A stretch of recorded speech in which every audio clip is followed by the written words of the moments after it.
ಅದೇನು ದೇವ? ದುಷ್ಟನಾದ ಆ ಜಲಂಧರನನ್ನು ಅಷ್ಟಮೂರ್ತಿಗಳು ಸೇರಿ ಕಡು ಕಷ್ಟದಿಂದ ಸಂಹಾರ ಮಾಡಿ ಹೌದು ದೇವ. ಭಕ್ತರ ಇಷ್ಟಾರ್ಥಗಳ ನೆರವೇರಿಸಿದರು. ಕಾಲವು ಉರುಳುತ್ತಾ ಹೋದಂತೆ ದೇವತೆಗಳು ಮತ್ತು ದೇವರಾಜ್ಯಗಳಲ್ಲಿ ಚಿಂತೆಯು ಕಳೆದು ಶಾಂತಿಯು ನೆಲೆಸುತ್ತಾ ನಾನು ಸಂತೋಷದಿಂದ ಹರಿನಾಮ ಕೀರ್ತನೆ ಮಾಡುತ್ತಾ ಕಾಲ ಕಳೆಯುತ್ತಿದ್ದೆ.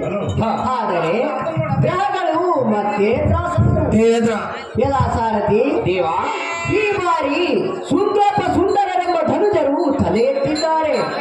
ಆ ಅದಮರು ಭಕ್ತಿಯಿಂದ ಶಂಕರನ ಒಲಿಸಿ ಬೇಕಾದ ವರಗಳನ್ನು ಪಡೆದು ಲೋಕ ಕಂಟಕರಾಗಿ ಸ್ವರ್ಗಲೋಕದ ಮೇಲೆ ದಾಳಿಯನ್ನು ಮಾಡಿ ಎಲ್ಲ ಸಾರಥಿ ದೇವ, ಇಂದ್ರನಂ ರಾಜಭ್ರಷ್ಟನನ್ನಾಗಿ ಮಾಡಿದರು. ಅಯ್ಯೋ, ಯಾವ ದೈತ್ಯನು ಬಂದರೂ ಮೊದಲು ಇಂದ್ರನ